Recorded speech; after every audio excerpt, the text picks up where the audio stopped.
রান্নাঘরে গিয়া সে প্রথমে নদী হইতে এক বালতি জল লইয়া আসিল। তারপর চাল ধুইয়া এবং আলু পটল কুটিয়া কুকারে রান্না চড়াইয়া দিল। 2 ঘণ্টা আর কোনো কাজ নাই। গৌরমোহন গুনগুন স্বরে সুর ভাজিতে ভাজিতে বাড়িময় ঘুরিয়া বেড়াইল। ট্রাঙ্ক খুলিয়া জিনিসপত্র নাড়াচাড়া করিল। আসিবার সময় হাওড়া স্টেশনে কয়েকটি লোমহর্ষক উপন্যাস কিনিয়াছিল, সেগুলির পাতা উল্টাইল। ভূতের সঙ্গে আর একবার ব্যবহারিক সম্পর্ক স্থাপনের ব্যর্থ চেষ্টা করিল।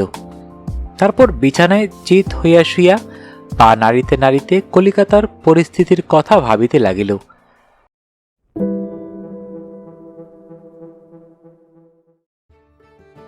অডিও বুক বাই হাসান চ্যানেলে আপনাকে স্বাগতম।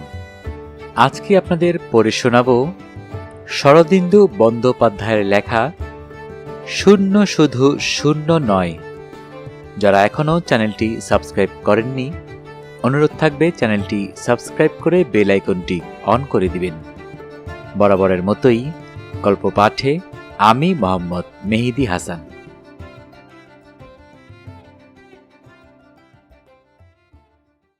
বাংলাদেশের নরম মাটির শেষ হইয়া যেখানে ছোট নাগপুরের পাথুরে কঠিনতা আরম্ভ হইয়াছে, সেইখানে একটি ছোট রেলের স্টেশন। স্টেশন ঘিরিয়া 2-4টি লোকালয়। বেশিরভাগ ট্রেন এখানে থামে না, হুইসেল বাজাইয়া টিটকারি দিতে দিতে চলিয়া যায়। 2-একটা অতি মন্থর যাত্রী ট্রেন থামে আর মালগাড়ি থামে। স্থানটির পরিবেশ অতিশয় নিঝুম। যে 2-4টি মানুষ এখানে জীবনযাত্রা নির্বাহ করে, তাহাদের প্রকৃতিও নিঝুম। লোকগুলিকে দেখিলে মনে হয় তাহারা এইমাত্র ঘুম হইতে উঠিয়াছে কিংবা এখনই ঘুমাইয়া পড়িবে।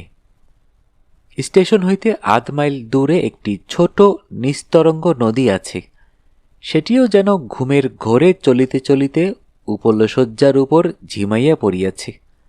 পূর্ব বা পশ্চিম হইতে ট্রেন আসিয়া স্টেশনে থামিলে কদাচিৎ 2-একটা গ্রাম্য যাত্রী মোটঘাট লইয়া গাড়ি হইতে অবতরণ করে, তারপর মোটঘাট মাথায় লইয়া দিগন্তে বিলীন হইয়া যায়। স্টেশন হইতে যে পথটি অসমতল দিগন্তের পানে চলিয়া গিয়াছে, সেটির কোনো নির্দিষ্ট গন্তব্যস্থান আছে বলিয়া মনে হয় না। মনে হয় এই পথে কিছু দূর চলিলেই দেখা যাইবে পাথরের কোনো এক ফাটলের মধ্যে ঢুকিয়া পথটি পাহাড়ি ময়াল সাপের মতো কুণ্ডলি পাকাইয়া ঘুমাইতেছে। ঘুমনগরীর রাজকুমারীর দেশ, কেবল রাজকুমারীর সন্ধান কেউ জানে না। একদা চৈত্র মাসের অপরাহ্নে পূব দিক হইতে একটি অতি মন্থর যাত্রী গাড়ি আসিয়া স্টেশনে থামিল। একটি মাত্র যাত্রী গাড়ি হইতে নামিল। ভদ্রশ্রেণীর বাঙালি যুবক, সঙ্গে অনেক লটবহর, একটা তোরঙ্গ, 2টা কাঠের বাক্স, 2টা পরিপুষ্ট চটের বোরা, একটা স্থূল হোলডল, একটি ইকমিক কুকার। গাড়ির অন্য যাত্রীদের সাহায্যে মালগুলি নামাইবার সঙ্গে সঙ্গে গাড়ি ফোঁস শব্দে অসন্তোষ জ্ঞাপন করিতে করিতে চলিয়া গেল। যুবকের চেহারা শৌখিন গোছের, লম্বা রোগা গড়ন, মাথার চুল ঢেউ খেলানো, কানের মূল পর্যন্ত জুলপি নামিয়া আসিয়াছে, পাতলা গোঁফ, চোখে ধোয়াটে কাচের চশমা। বয়স আন্দাজ 23-24। যুবক এদিক ওদিক চাহিয়া কাহাকেও দেখিতে পাইল না। তখন সে স্টেশন মাস্টারের প্রকোষ্ঠের দ্বারে গিয়া দাঁড়াইল। স্টেশন মাস্টার মধ্যবয়স্ক হিন্দুস্থানি। ট্রেন পাশ করিয়া দিয়া তিনি ইজি চেয়ারে লম্বা হইয়া আরেক প্রস্থ ঝিমাইবার উপক্রম করিতেছিলেন। যুবককে দেখিয়া খাড়া হইয়া বসিলেন এবং চোখে চশমা পরিলেন। মোটা কাচের ভিতর দিয়া তাহার চোখের বিস্ময় আরও বিবর্ধিত আকারে দেখা দিল। এই স্টেশনে এই শ্রেণীর যাত্রী তিনি বেশি দেখেন নাই। যুবক বলিল, স্টেশনে কুলি দেখছি না, কুলি কোথায়?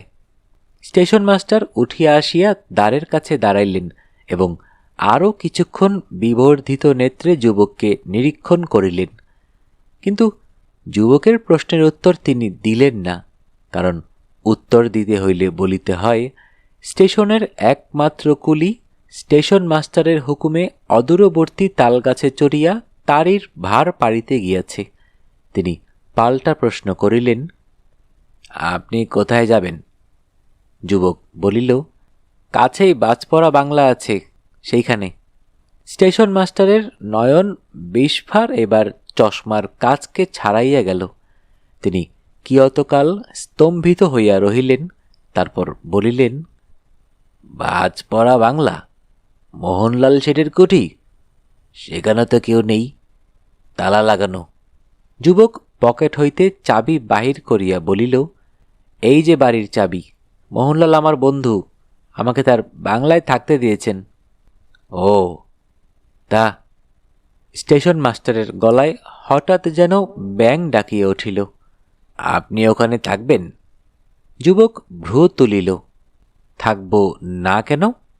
স্টেশন মাস্টার ঘরের বাহিরে আসিলেন, সন্তর্পণে প্ল্যাটফর্মের চারিদিকে চাহিলেন, তারপর ষড়যন্ত্রকারীর মতো গাঢ় নিম্নস্বরে বলিলেন, ও বাংলায় যাবেন না। সে কি? কেন? ও বাংলায় দেও আছে। যুবকের ঠোঁটের কোণে একটু হাসি দেখা দিল। দেও মানে ভূত? স্টেশন মাস্টার ঘাড় নাড়িয়া সংশয় সম্মতি জানাইলেন। যুবক হাসিয়া উঠিল। ভালোই হলো, একজন সঙ্গী পাওয়া যাবে। স্টেশন মাস্টার এবার গম্ভীর হইয়া গেলেন। যে অর্বাচীন ভূত প্রেত লইয়া তামাশা করে, তাহাকে সদ উপদেশ দিতে যাওয়া পণ্ডশ্রম। তিনি হাত বাড়াইয়া বলিলেন, আপনার টিকিট। যুবক টিকিট বাহির করিয়া দিল। স্টেশন মাস্টার টিকিট পরীক্ষা করিলেন, তারপর টিকিট পকেটে রাখিয়া নির্লিপ্ত কণ্ঠে বলিলেন, কুলি জরুরি কাজে বাইরে গেছে। আপনার যদি মুটে দরকার থাকে স্টেশনের বাইরে যান, সামনেই মুদির দোকান আছে, সেইখানে লোক পাবেন। যুবক বাহিরে গিয়া মুদির দোকান পাইল। দোকানটি একাধারে মুদির এবং ময়রার দোকান। একদিকে চাল ডাল মশলা, অন্যদিকে লাড্ডু মিঠাই পকৌড়ি। ময়রা দোকানে বসিয়া পকৌড়ি ভাজিতেছিল এবং দুইজন অন্তরঙ্গের সঙ্গে স্তিমিত কণ্ঠে আলাপ করিতেছিল। যুবককে দেখিয়া সচকিত হইয়া উঠিল। তারপর যুবকের অভিপ্রায় জানিতে পারিয়া তাহাদের একেবারে চক্ষু স্থির হইয়া গেল। ভূতের বাড়িতে মানুষ থাকিবে? এত বড় বুকের পাটা! যা হোক, মোট বহনের প্রস্তাবে মুদি আপত্তি করিল না, বরং 1 টাকা মজুরির লোভে সবান্ধবে প্ল্যাটফর্মে আসিয়া মোট মাথায় তুলিয়া লইল। যুবক লক্ষ্য করিল, বাজপড়া বাড়ির উদ্দেশ্যে যাত্রা করিবার পূর্বে মুদি নিজের দোকান হইতে কিছু মিষ্টান্ন ও তেলে ভাজা পুটুলি করিয়া বাঁধিয়া লইল। যুবক মোটবাহীদের সঙ্গে চলিতে চলিতে জিজ্ঞাসা করিল, সঙ্গে খাবার নিলে যে? বাজপড়া বাড়ি কি অনেক দূর? মুদি বলিল, যে না, কাছেই, খাবার নিলাম দেহকে চড়াবো বলে। যুবক বলিল, ও, ভূতকে খেতে দেবে? খাসা ভূত তো, পিণ্ডি খায় না, তেলে ভাজা খায়। জি, আমরা সবাই পাল্লা করে ভোগ দিই। ভোগ না দিলে কি হয়? তা কি বলা যায় হুজুর, ঘরে আগুন লেগে যেতে পারে। মুদির একজন সাথী বলিল, ভূত আজ পর্যন্ত কারুর ঘরে আগুন লাগায়নি হুজুর, কিন্তু একদিন খাবার না পেলেই কারুর না কারুর ঘরে ঢুকে খাবার খেয়ে যায়, পেলে চড়িয়ে নষ্ট করে। তাই আমরা ব্যবস্থা করেছি, যার যেদিন পালা সে সেদিন মুদিভাইকে 4 পয়সা দেয়, মুদিভাই দেহকে খাবার দিয়ে আসে। ভূতকে তোমরা কেউ দেখেছ? গোড়ার দিকে কেউ কেউ ছায়ামূর্তি দেখেছিল, এখন আর দেখা যায় না। ভূত বাজপড়া বাড়িতে থাকে জানলে কি করে? বাড়িতে বাজ পড়ার কিছুদিন পর থেকেই ভূতের আবির্ভাব হয়েছে। আজ 10 বছরের কথা। যারা বজ্রাঘাতে মরেছিল তাদেরই একজন ভূত হয়ে আছে। বাজপড়া বাড়ির একটু ইতিহাস আছে। 15-16 বছর আগে মদন শেঠ নামক একজন ধনী ব্যবসাদার অর্থোপার্জনের ক্লান্তি বিনোদনের জন্য নিভৃত স্থানে এই বাড়ি করিয়াছিলেন। তিনি বছরে 2-1 বার আসিয়া বাড়িতে বাস করিতেন। বাড়ি খালি থাকিলে তাহার ব্যবসায়ের অংশীদার নিধিরাজ মল্লিকও মাঝে মধ্যে আসিতেন। একবার বছর 10 আগে নিধিরাজ আসিয়া এখানে বাস করিতেছিলেন, সঙ্গে স্ত্রী ও অল্প বয়স্ক পুত্রকন্যা ছিল। গ্রীষ্মকাল, একদিন কালবৈশাখীর ঝড় দেখা দিল। ঝড় থামিলে দেখা যায় বাড়ির মাথায় বজ্রপাত হইয়াছে। নিধিরাজ মল্লিক ও তাহার পরিবারের কেহই জীবিত নাই। খবর পাইয়া বাড়ির মালিক মদন শেঠ আসিয়া যখন পৌঁছিলেন, তখন অধিকাংশ মরা শৃগালে টানিয়া লইয়া গিয়াছে। মদন শেঠ সেই যে বাড়িতে তালা লাগাইয়া প্রস্থান করিয়াছিলেন, আর বাড়িতে পদার্পণ করেন নাই। তারপর মদন শেঠের মৃত্যু হইয়াছে। তাহার পুত্র মোহনলাল এখন বাড়ির মালিক। সেও এ পর্যন্ত বাড়িতে পদার্পণ করে নাই, কেবল বন্ধুকে বিপদ হইতে উদ্ধার করিবার জন্য তাহাকে বাড়িতে থাকিতে দিয়াছে। আমাদের পরিচিত যুবকই সেই বন্ধু। এই সূত্রে যুবকের অজ্ঞাতবাসের ইতিহাস এখানে বলিয়া লওয়া যাইতে পারে। যুবকের নাম গৌরমোহন সাহা। বড় মানুষ, ব্যবসাদারের একমাত্র সন্তান হইয়া জন্মগ্রহণ করিয়াও সে যখন ছবি আঁকিতে শুরু করিল, তখন তাহার পিতৃদেব মনের দুঃখে ইহলীলা সংবরণ করিলেন। বাড়িতে রহিল গৌরমোহন ও তাহার বিমাতা শশীমুখী। শশীমুখী বিমাতা হইলেও গৌরমোহনকে ভালোবাসিতেন। তাহার নিজের পুত্রকন্যা ছিল না। তিনি তাহাকে পৈতৃক ব্যবসায়ে নিয়োজিত করিবার চেষ্টা করিলেন, কিন্তু সে ছবি আঁকিতে লাগিল। ছেলের ইহকাল পরকাল নষ্ট হইয়া যায় দেখিয়া শশীমুখী তাহার বিবাহের আয়োজন করিলেন। কারণ পুরুষের মন সংসার ধর্মে আকৃষ্ট করার পক্ষে বিবাহই সর্বোৎকৃষ্ট মুষ্টিযোগ। শশীমুখী তাহার ভগিনীর দেবরের কন্যার সহিত সম্বন্ধ করিলেন, কিন্তু গৌরমোহন তপভঙ্গের সমস্ত চেষ্টা ব্যর্থ করিয়া একাগ্রমনে ছবি আঁকিয়া চলিল। সে বর্তমান যুগের অনৈসর্গিক শৈলীর চিত্রকর। মনের ছবি আঁকে, স্রেফ রং দিয়া কাম ক্রোধাদি ষড়রিপুর রূপদান করে। তাহাকে স্থূল পিষিত পিণ্ড দিয়া প্রলুব্ধ করা সহজ নয়। শশীমুখী কিন্তু হাল ছাড়িবার পাত্রী নয়। কন্যার রূপযৌবনের সাড়ম্বর বর্ণনা শুনিয়া যখন গৌরমোহন ঘামিল না, কন্যাকে স্বচক্ষে দেখিয়াও যখন সে অটল রহিল, তখন শশীমুখী যুক্তিতর্কের পথ ছাড়িয়া সবলতর পন্থা অবলম্বন করিলেন। একদিন গৌরমোহনকে বলিলেন, পরশু রবিবারে ওরা তোমাকে আশীর্বাদ করতে আসবে। সব ঠিক হয়ে গেছে, আর দেরি করা চলবে না। নোটিশ নয়, সমন নয়, একেবারে গ্রেপ্তারি পরোয়ানা। গৌরমোহনের মাথায় আকাশ ভাঙিয়া পড়িল, কিন্তু সে মায়ের সঙ্গে কখনো তর্ক করে না। তাহার কথার অবাধ্য হইবার মতো রূঢ়তাও তাহার চরিত্রে নাই। একান্ত অসহায়ভাবে সে ছুটিয়া গেল তাহার প্রাণের বন্ধু মোহনলালের কাছে।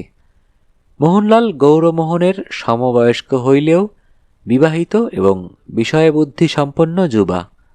সে গৌরমোহনকে সৎ পরামর্শ দিল, বুঝাইয়া দিল যে পলায়ন করিলে মাতৃ আজ্ঞা লঙ্ঘন হয় না। কিছুদিন অজ্ঞাতবাস করিলেই মাতৃদেবী ধাতস্থ হইবেন। অতঃপর গৌরমোহন তাহার নিজের বাড়িতে ফিরিয়া যায় নাই। বাজপড়া বাড়ির চাবি লইয়া অজ্ঞাতবাসে বাহির হইয়া পড়িয়াছে। অবশ্য বাড়িটার যে ভৌতিক দুর্নাম আছে তাহা সে পূর্বাহ্নে জানিতে পারে নাই। পারিলেও বোধ করি সংকল্পচ্যুতি হইত না। 15 মিনিট পরে লটবহর লইয়া গৌরমোহন বাজপড়া বাড়ির সম্মুখীন হইল। জীর্ণ স্খলিত পাঁচিল ঘেরা বিঘাখানেক স্থান শুষ্ক আগাছায় ভরা। তাহার মাঝখানে ছোটখাটো একতলা একটি বাড়ি। প্রবেশপথের ফটক অদৃশ্য হইয়াছে, কেবল থাম দুটা দাঁড়াইয়া আছে। থামের দুই পাশের ঝাঁকড়া দুটা পাকুড় গাছ প্রবেশপথের ওপর তোরণ রচনা করিয়াছে। এই তোরণের ভিতর দিয়া 30-40 গজ পিছনে বাড়িটি দেখা যায়। ফটকে প্রবেশ করিবার পূর্বে মুদি খাবারের পুটুলি পাকুড় গাছের ডালে টাঙাইয়া দিল। গৌরমোহন বলিল, ভূত বুঝি ওই গাছে বসে কানাপিনা করে? মুদি উত্তর দিল না। ভূতের আস্তানায় দাঁড়াইয়া ঠাট্টা ইয়ার্কি করা তাহার নিরাপদ মনে হইল না। অতপর বাড়ির দিকে চলিতে চলিতে গৌরমোহন লক্ষ্য করিল, ফটক হইতে আরম্ভ করিয়া বাড়ি পর্যন্ত আগাছার ভিতর দিয়া অস্পষ্ট একটি পায়ে হাঁটা পথের চিহ্ন গিয়াছে। কঠিন মাটির ওপর কোনো দাগ নাই, কেবল শুকনা আগাছা দুই পাশে একটু সরিয়া গিয়া যেন যাতায়াতের পথ ছাড়িয়া দিয়াছে। এই বাড়িতে কেউ থাকে নাকি? মুদি চোখ কপালে তুলিল। কে থাকবে হুজুর? কার এত সাহস? চোর ডাকাত? এদেশে মানুষই নাই, যারা আছে তাদের পয়সা নাই। চোর ডাকাত কি জন্যে আসবে? আমরা 20 বছরের মধ্যে চোর ডাকাতের নাম শুনিনি। গৌরমোহন ভাবিল, হয়তো শিয়াল কুকুর এদিক দিয়ে যাতায়াত করে। আরও কিছু দূর অগ্রসর হইয়া দেখিল, অস্পষ্ট পথটা বাড়ির সদরে না গিয়া বাড়ির পাশ বেরিয়া পিছন দিকে চলিয়া গিয়াছে। সদর দরজায় মরিচা ধরা তালা লাগানো। কিছুক্ষণ চেষ্টা করিবার পর তালা খুলিয়া গেল। গৌরমোহন বাড়ির মধ্যে প্রবেশ করিল। সে প্রত্যাশা করিয়াছিল, বহুকালের অব্যবহৃত বাড়ির মেঝে পুরু হইয়া ধুলা জমিয়াছে। ঘরের কোণে কোণে ময়লা মাকড়সার জাল ধুলার ভারে ঝুলিয়া পড়িয়াছে। সে মনে মনে স্থির করিয়া রাখিয়াছিল, কুলিদের আরও কিছু পয়সা দিয়া অন্তত একটি ঘর পরিষ্কার করিয়া লইবে। কিন্তু এ কি? ঘরের মেঝে তকতক করিতেছে, কোথাও একটু অপরিচ্ছন্নতার চিহ্ন নাই, যেন অতিথির আগমন প্রত্যাশায় কেহ সমস্ত ঝাড়িয়া মুছিয়া পরিষ্কার করিয়া রাখিয়াছে। গৌরমোহন অন্য ঘরগুলিতে গিয়া দেখিল, বাস করিবার জন্য গুটি চারেক ঘর, তাছাড়া রান্নাঘর, স্নানের ঘর ইত্যাদি। সমস্তই ঝাড়া মোছা, ব্যবহারে সুমার্জিত। বাড়ি বহুকাল বন্ধ থাকিলে দূষিত বায়ুর যে অস্বাস্থ্যকর শ্যাতা গন্ধ পাওয়া যায়, তাহা একেবারে নাই। বরং যে গন্ধটা গৌরমোহনের নাকে আসিল, তাহা এ বাড়ির পক্ষে বড়ই বিস্ময়কর। মানুষের গন্ধ। যে বাড়িতে সর্বদা মানুষ বাস করে, সে বাড়ির বাতাসে একটি সহজ স্বাভাবিক গন্ধ আছে, তাহা আমরা পাই না। রূপকথার রাক্ষসেরা বোধহয় পায়। সেই গন্ধ। কিন্তু এ গন্ধ এ বাড়িতে আসিল কোথা হইতে? বাড়ির দরজায় তালা লাগানো ছিল। গৌরমোহনের গায়ে হঠাৎ কাটা দিল। ইহা ভয়ের রোমাঞ্চ নয়, শতপ্রবৃত্ত স্নায়বিক প্রতিক্রিয়া। মনকে দৃঢ় করিয়া সে বাহিরের ঘরে ফিরিয়া আসিল।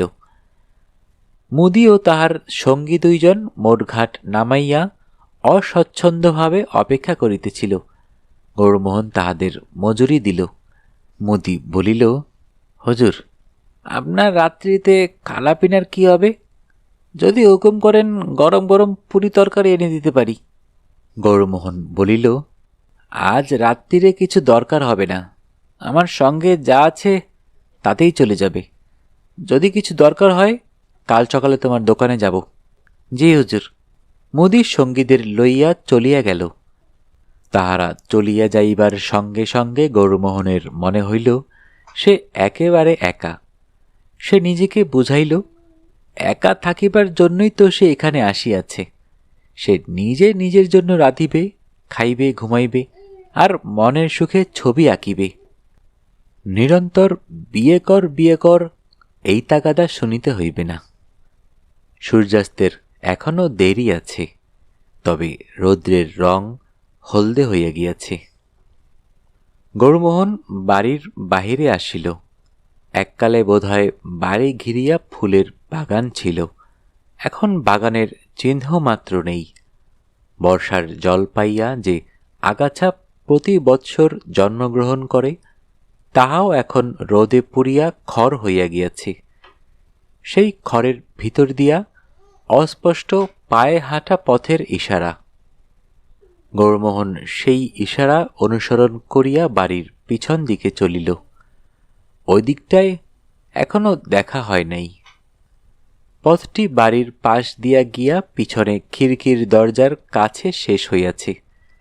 গৌরমোহন দরজা ঠেলিয়া দেখিল, ভিতর হইতে বন্ধ। তারপর সে পিছন দিকে ঘাড় ফিরাইয়া একেবারে চমৎকৃত হইয়া গেল। পিছন দিকে পাঁচিল নাই, তৎপরিবর্তে চওড়া সিঁড়ি ধাপে ধাপে নামিয়া গিয়াছে। যেখানে সিঁড়ি শেষ হইয়াছে সেখানে স্বচ্ছ শীর্ণ একটি নদী বিরস বাঁশ পাহাড়ি মেয়ের মতো শুইয়া আছে। ওপারে শিলাখণ্ড রচিত ঢালু পার। বাড়ির পিছন দিকে লুকানো এই দৃশ্যটি দেখিয়া গৌরমোহন মুগ্ধ হইয়া চাহিয়া রহিল। চারিদিকের শিলাসংকুল শুষ্কতার মাঝখানে দৃশ্যটি যেন আরও শ্রীমন্ত হইয়া উঠিয়াছে। যাহারা এই নিভৃত স্থানে বাড়ির পিছন দিকে পাথর বাঁধানো ঘাট তৈয়ার করিয়াছিল, তাহারা কাল স্রোতে ভাসিয়া কোথায় চলিয়া গিয়াছে, কিন্তু ঘাটটি এখনো জীবন্ত রহিয়াছে। নূতন মানুষের পদধ্বনি শুনিবার আশায় উৎসুক চক্ষে অপেক্ষা করিতেছে। গৌরমোহন ঘাটে গিয়া দাঁড়াইল। তাহার শিল্পী চক্ষু চারিদিকে ফিরিয়া দৃশ্যটির রস গ্রহণ করিল। তারপর সে জুতা লইয়া ঘাটের নিম্নতম পৈঠায় গিয়া পা ডুবাইয়া দাঁড়াইল। কি ঠান্ডা জল! রক্তচক্ষু সূর্যের ভয়ে বাতাসের সমস্ত শীতলতা যেন এই জলের মধ্যে আশ্রয় লইয়াছে। সে নত হইয়া মুখে চোখে জল দিল, মনে মনে স্থির করিল কাল সকালে উঠিয়াই নদীতে স্নান করিবে। ঘাট হইতে ফিরিবার পথে গৌরমোহন আবার পথের অস্পষ্ট রেখা দেখিতে পাইল। আসিবার সময় লক্ষ্য করে নাই ঘাট হইতে খিড়কি দরজা পর্যন্ত রেখা রহিয়াছে। সে একটু বিমনা হইল। শিয়াল কুকুরের পায়ের দাগ। শিয়াল কুকুর সদর দরজায় আসে কেন, এবং সেখান হইতে ঘাটেই বা যায় কি জন্য? এদিকে ওদিক ঘুরিতে ঘুরিতে গৌরমোহন আবার বাড়ির সামনে গিয়া উপস্থিত হইল। সূর্য অসম দিগন্ত রেখায় স্পর্শ করিয়াছে। হঠাৎ একটা কথা মনে পড়িয়া যাওয়ায় সে দ্রুত পদে ফটকের দিকে চলিল। ফটকের পাকর গাছের নিচে ছায়া ছায়া হইয়া আসিয়াছে। যেখানে গাছের ডালে খাবারের পুটুলি টাঙাইয়া দিয়াছিল, গৌরমোহন সেখানে গিয়া দাঁড়াইল। দেখিল পুটুলি অন্তর্হিত হইয়াছে। গ্রীষ্মকালে সূর্যাস্তের পর দিনের আলো বেশিক্ষণ থাকে না, তাই অন্ধকার হইবার আগেই গৌরমোহন গিয়া নিজের জিনিসপত্র গুছাইতে লাগিয়া গেল। অবশ্য সব জিনিসপত্র আজই মোট খুলিয়া বাহির করিবার প্রয়োজন নাই, কিন্তু কিছু জিনিস আজ রাত্রেই প্রয়োজন হইবে। লণ্ঠন, মোমবাতি, স্টোভ ইত্যাদি এবং বিছানা।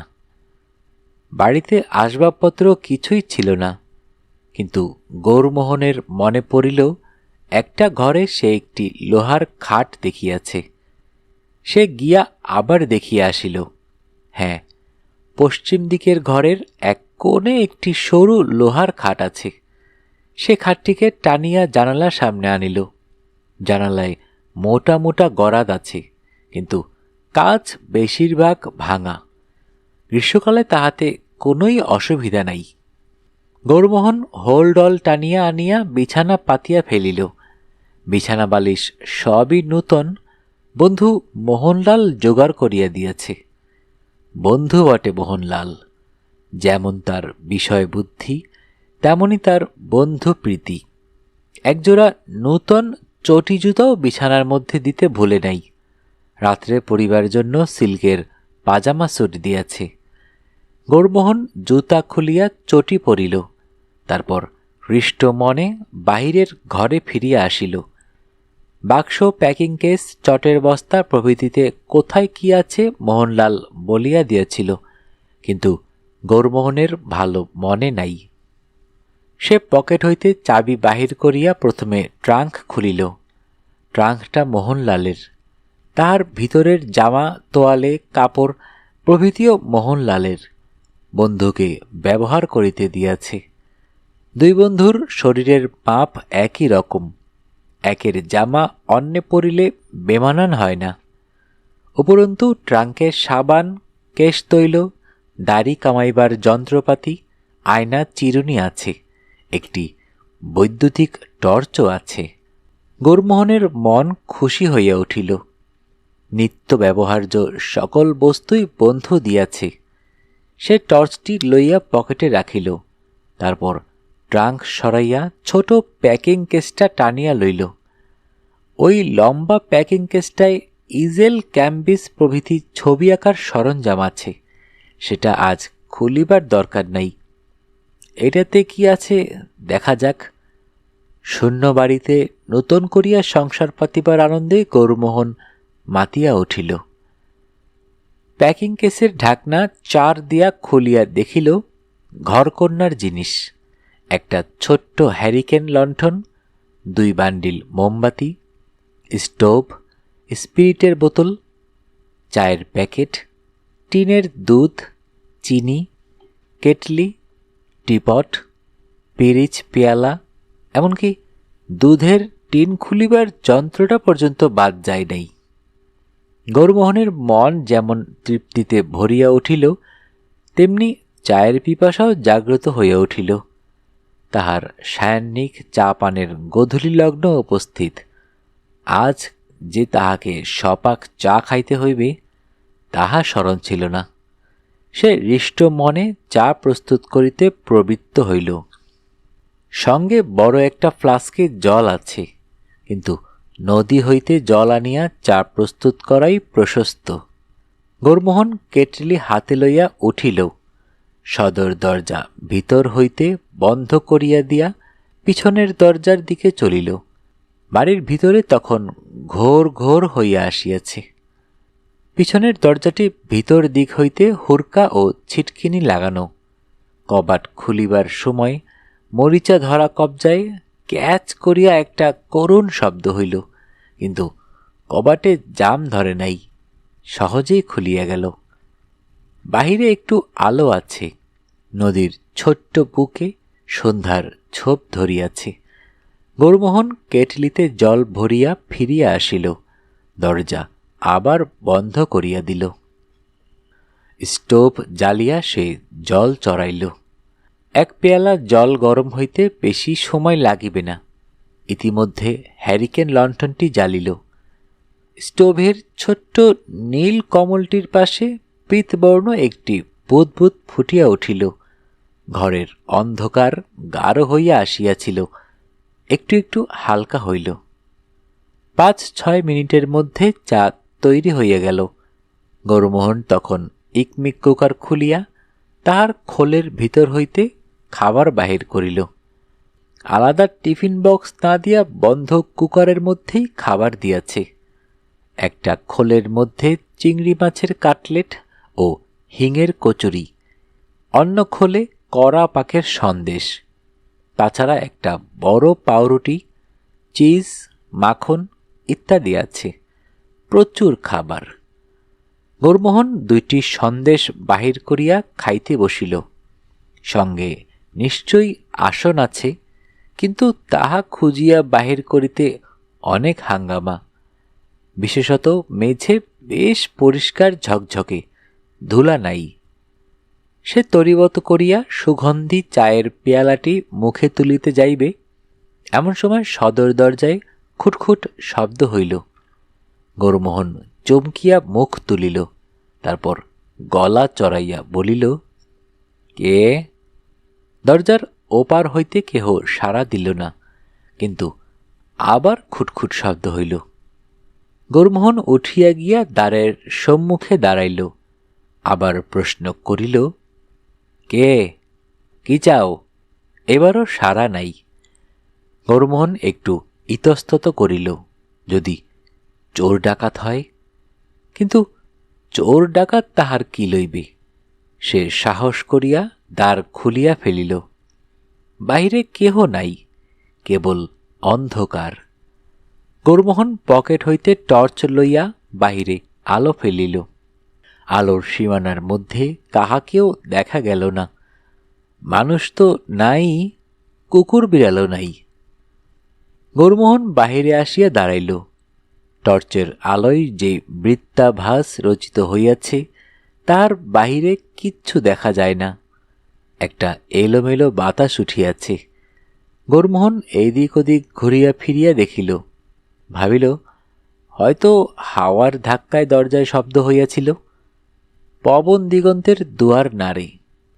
দ্বার বন্ধ করিয়া দিয়া সে চা খাইতে বসিল। বসিয়াই কিন্তু চমকিয়া উঠিল। প্লেটে একটি কাটলেট ও একটি সন্দেশ রহিয়াছে। সে সচকিতভাবে ঘরের চারদিকে চাহিল। তবে কি বিড়াল ঢুকিয়াছিল? তাহার ক্ষণিক অনুপস্থিতির সুযোগ পাইয়া কাটলেট ও সন্দেশ লইয়া পালাইয়াছে। নিশ্চয়ই বিড়াল, তাছাড়া আর কি হইতে পারে। বিড়ালের উচ্ছিষ্ট খাইবার প্রবৃত্তি তাহার হইল না। সে খাবারের প্লেট একপাশে সরাইয়া রাখিয়া চায়ের পেয়ালা এক চুমুকে নিঃশেষ করিয়া উঠিয়া দাঁড়াইল। দেখিতে হইবে বিড়ালটা বাড়ির মধ্যে কোথাও লুকাইয়া আছে কিনা। টর্চ লইয়া গৌরমোহন প্রতিটি ঘর দেখিল, কিন্তু কোথাও বিড়াল নাই। অবশ্য কাঁচ ভাঙা জানালা দিয়া পলায়ন করিয়া থাকিতে পারে, কিন্তু তবু গৌরমোহনের মনটা সংশয় কণ্টকিত হইয়া রহিল। এতগুলো লোক যাহা বলিতেছে তাহাই যদি সত্য হয়। বিছানার পাশে পা ঝুলাইয়া বসিয়া গৌরমোহন ভাবিতে আরম্ভ করিল। প্রেতজনী থাকিতে পারে, কিন্তু তাহাকে ভয় করিব কেন? ভূতে মানুষের ঘাড় মটকায়, একথা নিতান্ত অশ্রদ্ধেয়। মনে পড়িল স্টেশন মাস্টারকে সে পরিহাস ছলে বলিয়াছিল, ভালোই হলো একজন সঙ্গী পাওয়া যাবে। যদি সত্যি এ বাড়িতে ভূতপ্রেত থাকে, যদিও এ পর্যন্ত স্পষ্ট নিঃসংশয় প্রমাণ পাওয়া যায় নাই, তাহাতে ক্ষতি কি? সে তো ভূতের কোনো অনিষ্ট করে নাই, বরং ভূতই তাহার খাবার খাইয়া গিয়াছে। এক্ষেত্রে তাহার প্রতি ভূতেরও কোনো বিদ্বেষ থাকা উচিত নয়। ভূতের যদি খাদ্যদ্রব্যের প্রতি লোভ থাকে, বেশ তো, ভূতের সঙ্গে সে নিজের খাবার ভাগ করিয়া খাইবে। এইভাবে নানা যুক্তিতর্কের দ্বারা গৌরমোহন মনকে দৃঢ় করিতেছে। এমন সময় বাহিরের ঘর হইতে অস্পষ্ট একটা শব্দ তাহার কানে আসিল। এতক্ষণ সে লক্ষ্য করিয়াছিল বাড়ির ভিতরে কি বাহিরে কোথাও এতটুকু শব্দ নাই। ঝিঝির আওয়াজ পর্যন্ত শোনা যাইতেছে না। হাওয়া উঠিয়া যে শব্দের সৃষ্টি করিয়াছিল তাহাও থামিয়া গিয়াছে। তাই এত গভীর স্তব্ধতার মধ্যে সামনের ঘরের সামান্য আওয়াজটা সে শুনিতে পাইল। গৌরমোহন নিঃশব্দে উঠিয়া দাঁড়াইল। হ্যারিকেন লণ্ঠনটা তাহার ঘরেই ছিল। সে পা টিপিয়া টিপিয়া গিয়া ঘরে উকি মারিল, কেহ নাই। তখন সে টর্চ জ্বালিয়া দ্রুত ঘরের চারিদিকে ঘুরাইল। সদর দরজা আগের মতোই বন্ধ, ঘর শূন্য। কিন্তু বিড়ালের উচ্ছিষ্ট বলিয়া যে খাবারগুলি সে সরাইয়া রাখিয়াছিল সেগুলি নাই। প্লেট খালি। গৌরমোহন মনে মনে মন্তব্য করিল, পেটুক ভূত, তেলে ভাজা থেকে সন্দেশ পর্যন্ত কিচ্ছু বাদ দেয় না। গৌরমোহন হাতের ঘড়ি দেখিল, 8:30। গ্রীষ্মকালের পক্ষে এমন কিছু বেশি রাত্রি নয়, কিন্তু সঙ্গীহীন অবস্থায় কাহারও সহিত কথা না বলিয়া কতক্ষণ জাগিয়া থাকা যায়। ট্রেনের হট রানিতে শরীরও ক্লান্ত, সুতরাং খাওয়া দাওয়া শেষ করিয়া শুইয়া পড়া যাইতে পারে। কাল ভোরে উঠিয়া নদীতে স্নান করিতে যাইবে। গৌরমোহন আহার শেষ করিল।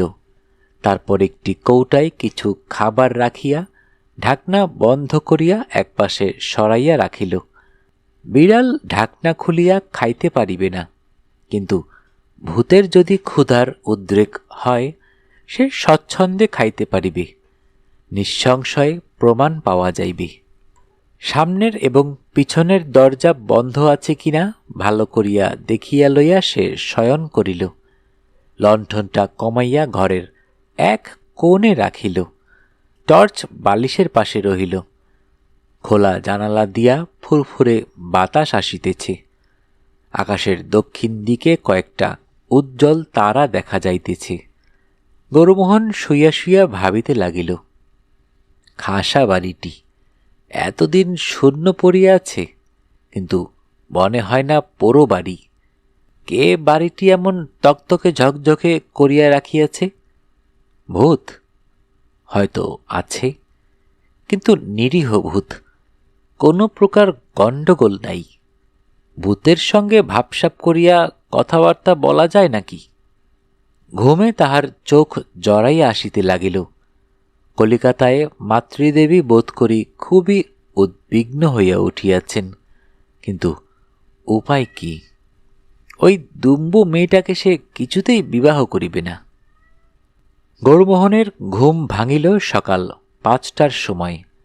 বাহিরে দিনের আলো ঝলমল করিতেছে, সূর্য উঠিতে বিলম্ব নাই। সে উঠিয়া বসিয়া আড়মোড়া ভাঙিয়া হাই তুলিল। রাত্রে সুনিদ্রা হইয়াছে, এক ঘুমে রাত কাবার হইয়া গিয়াছে। ভূতের উৎপাত কিছু হয় নাই, তবু তাহার মনে হইল ঘুমের মধ্যে সে নানা প্রকার স্বপ্ন দেখিয়াছে। কে যেন তাহার খাটের চারিপাশে সারা রাত্রি ঘুরিয়া বেড়াইয়াছে, শিয়রে দাঁড়াইয়া মুখের ওপর ঝুঁকিয়া মুখ দেখিবার চেষ্টা করিয়াছে। পাখির পালকের মতো নরম হাতে তাহাকে স্পর্শ করিয়াছে, কিন্তু উহা স্বপ্নই। গত রাত্রে তাহার জাগ্রত মনের মধ্যে যে সংশয়গুলা ঘুরিতেছিল, তাহারাই বোধহয় স্বপ্নে নব কলেবর ধরিয়া দেখা দিয়াছিল। গৌরমোহন উঠিয়া পড়িল, সাবান তোয়ালে লইয়া মাথায় তেল ঘষিতে ঘষিতে ঘাটে স্নান করিতে চলিল। সূর্যোদয়ের পূর্বে অবগাহন স্নান করিলে সারাদিন শরীর ঠান্ডা থাকে। খিড়কির দরজা খুলিতে গিয়া গৌরমোহন আজ প্রথম ধাক্কা খাইল। খিড়কির দরজা ভেরানো রহিয়াছে বটে, কিন্তু খিল ও ছিটকিনি খোলা। তাহার বুকের ভিতরটা একবার ধক করিয়া উঠিল।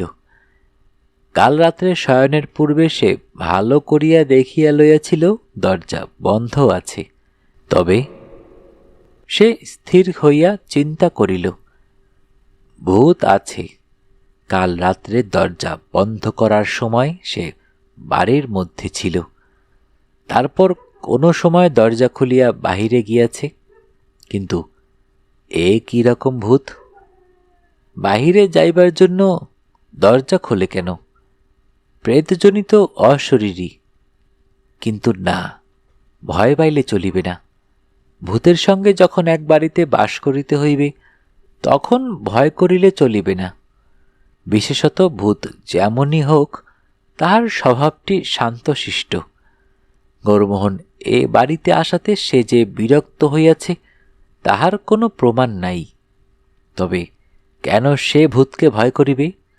ভূতের ভয় একটা কুসংস্কার।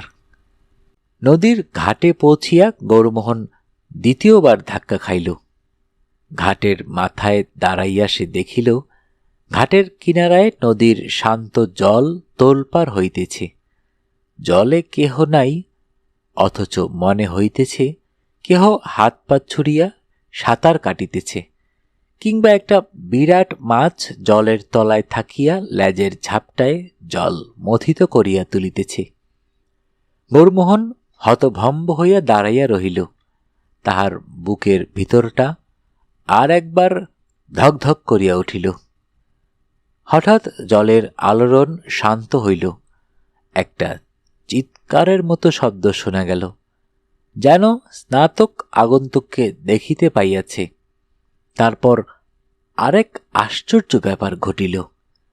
গৌরমোহন বিস্ময়াহত চক্ষে দেখিল, জলের প্রান্তে ক্ষুব্ধ ক্ষুণ্ণ কম্পন রাখিয়া একজোড়া সজল চরণ চিহ্ন ধাপে ধাপে উঠিয়া আসিতেছে। মানুষ নাই, কেবল মানুষের ভিজা পায়ের দাগ।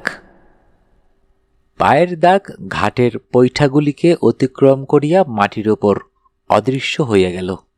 গৌরমোহন কিছুক্ষণ পায়ের দাগগুলির দিকে চাহিয়া থাকিয়া ধীরে ধীরে সোপানের পাথরের ওপর বসিয়া পড়িল। হঠাৎ অতিপ্রাকৃত ব্যাপার দেখিয়া বুক ধরফরানির অবস্থা কাটিয়া গিয়াছে। সে গালে হাত দিয়া ভাবিতে লাগিল, এ কি কাণ্ড! এ কেমন প্রেত! এই প্রেতের ক্ষুধা তৃষ্ণা আছে, দরজা খুলিয়া সে বাড়ির বাহিরে আসে, নদীর জল উদ্বেলিত করিয়া স্নান করে, সবই মানুষের মতো, কেবল চোখে দেখা যায় না। হয়তো সব প্রেতই এইরকম। মানুষ তাহাদের সম্বন্ধে একটা বিকৃত ধারণা করিয়া বসিয়া আছে। সজল পদচিহ্নগুলি তাহার চোখের সামনে শুকাইয়া নিশ্চিহ্ন হইয়া গেল। আরও কিছুক্ষণ ঘাটে বসিয়া থাকিবার পর গৌরমোহন জলে নামিয়া স্নান করিল। দেহ শীতল হইল, মনও অনেকটা শান্ত হইল। বাড়িতে ফিরিয়া সে সদর দরজা খুলিয়া দিল। তারপর চা তৈয়ার করিতে বসিল। স্টোভ ও লণ্ঠনের জন্য কেরোসিন জোগাড় করিতে হইবে। ইকমিক কুকারের জন্য কাঠ কয়লা দরকার। চা প্রস্তুত হইলে পাউরুটিতে মাখন মাখাইয়া সে খাইতে বসিল। খাইতে বসিয়া তাহার মনে পড়িয়া গেল, কাল রাত্রে ডিবার মধ্যে খাবার রাখিয়াছিল ভূত খায় কিনা দেখিবার জন্য। ডিবাটা ঢাকনা ঢাকা ছিল। গৌরমোহন সেটা টানিয়া লইয়া খুলিয়া দেখিল। খালি কৌটার দিকে চাহিয়া সে কিছুক্ষণ চিন্তা করিল। তারপর শূন্যের দিকে মুখ তুলিয়া প্রশ্ন করিল, তুমি এখন কিছু খাবে? গৌরমোহন কান খাড়া করিয়া রহিল, কিন্তু কিছু শুনিতে পাইল না। প্রেত বোধহয় কথা বলিতে পারে না। সে আরেক পেয়ালা চা ঢালিল। 2 স্লাইস রুটিতে মাখন লাগাইয়া খানিকটা দূরে রাখিয়া আসিল। তারপর পানাহার করিতে করিতে আর চোখে দেখিতে লাগিল। প্রেত কিন্তু খাইতে আসিল না। চা রুটি যেমন পড়িয়াছিল তেমনি পড়িয়া রহিল। প্রাতরাশ শেষ করিয়া গৌরমোহন উঠিয়া দাঁড়াইল। ঘরটা বড় অগোছালো হইয়া আছে। বস্তাগুলোও খোলা হয় নাই। এইবারে লাগা যাক। একটা অসুবিধা এই যে বাড়িতে একটিও ফার্নিচার নেই। একটা টেবিল, একটা চেয়ার, একটা কাবার্ড যদি থাকিত। যা হোক, মেঝে জিনিসপত্র গুছাইয়া কাজ চালাইতে হইবে। পাঞ্জাবির আস্তিন গুটাইয়া গৌরমোহন প্রস্তুত হইতেছে, এমন সময় খোলা দরজা দিয়া বাহিরের দিকে তাহার দৃষ্টি পড়িল। ফটকের কাছে একটা লোক উকি ঝুঁকি মারিতেছে, কিন্তু ভিতরে প্রবেশ করিতে সাহস করিতেছে না। বোধহয় মোদি। গৌরমোহন বাঁচিয়া আছিয়া কিনা দেখিতে আসিয়াছে। গৌরমোহন দ্বারের বাহিরে আসিয়া হাতছানি দিয়া মুদিকে ডাকিল। মুদি তখন চক্ষু গোলাকৃতি করিয়া কাছে আসিয়া দাঁড়াইল। হুজুর, আপ জিন্দা হ্যাঁ? গৌরমোহন হাসিয়া বলিল, আলবৎ জিন্দা হ্যাঁ। তুমি কি ভেবেছিলে ভূতে আমার ঘাড় মটকেছে? মুদির বিস্ময় বিমূঢ়তা কাটিল বটে, কিন্তু তাহার মুখ দেখিয়া মনে হইল সে খুশি হইতে পারে নাই। ভূত যেন তাহার কর্তব্যকর্মে অবহেলা করিতেছে। অবশেষে মুদি বলিল, কিছু দেখেননি? ভূত দেখিনি। মুদি এবার সত্য সত্যই অসন্তুষ্ট হইল। বলিল, আপনারা ম্লেচ্ছ, তাই দেহ আপনাদেরকে দেখা দেয়নি, কিন্তু আছে, একদিন দেখবেন। গৌরমোহন হাসিয়া বলিল, আমি তো তাকে দেখবার জন্য চোখ পেতে আছি, কিন্তু ও কথা থাক। আমার 1 বোতল কেরাসিন আর কিছু কাঠ কয়লা চাই, তুমি এনে দিতে পারবে? মুদি বলিল, এখন পারবো না, আধ ঘন্টা পরে ট্রেন আসবে। এখনো আমার জিলিপি ভাজা বাকি। তবে আপনি যদি আমার সঙ্গে আসেন দিতে পারি। বেশ, চলো। গৌরমোহন সদর দরজায় তালা লাগাইয়া মুদির সঙ্গে বাহির হইয়া পড়িল। ফটকের ভিতর দিয়া যাইবার সময় গৌরমোহন জিজ্ঞাসা করিল, তুমি আজ ভোরবেলায় এদিকে এলে যে? মুদি পাকর গাছের দিকে আঙ্গুল দেখাইয়া বলিল, দেওয়ের জন্য ভোগ এনেছিলাম। গৌরমোহন দেখিল পাকর গাছের ডালে শালপাতার মোড়ক ঝুলিতেছে। সে প্রশ্ন করিল, তোমরা কবার ভূতের ভোগ চড়াও? দিনে একবার চড়াই, কখনো সকালে আবার কখনো বিকালে। ও, তাই ভূতের পেট ভরে না? মুদি সচকিতে তাহার পানে চাহিল।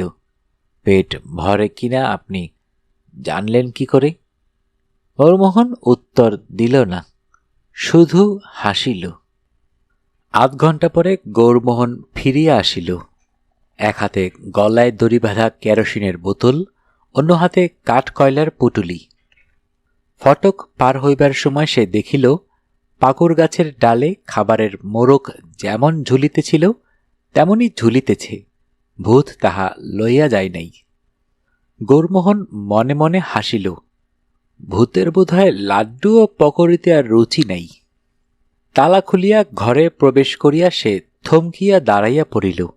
ঘরটি পরিষ্কারভাবে ঝাঁট দেওয়া, কিন্তু জিনিসপত্র মোটঘাট একটিও সেখানে নেই। গৌরমোহনের চক্ষু স্থির হইয়া গেল। কেরোসিনের বোতল এবং কয়লা নামাইয়া রাখিয়া সে ছুটিয়া ভিতরে গেল। তাহার শয়নের ঘরটিও পরিষ্কৃত হইয়াছে এবং তাহার ট্রাঙ্কটিও ঘরের এক পাশে রাখা রহিয়াছে। অতঃপর গৌরমোহন অন্য সব ঘরগুলিতে গিয়া দেখিল তাহার কোনো জিনিস খোয়া যায় নাই। যে বস্তুগুলি খোলা হয় নাই সেগুলি অন্য একটি ঘরে রাখা হইয়াছে। ইকমিক কুকার, স্টোভ ইত্যাদি যাবতীয় দ্রব্য রান্নাঘরে শোভা পাইতেছে। যে দুটি পেয়ালায় সে চা ঢালিয়াছিল সে দুটি ধোয়া মোছা অবস্থায় রান্নাঘরে রহিয়াছে, প্লেট দুটিও তাই। গৌরমোহন প্রকাণ্ড একটি হাফ ছাড়িয়া গদগদ কণ্ঠে বলিল, তোমাকে ধন্যবাদ, আমার অনেক কাজ গুছিয়ে দিয়েছ।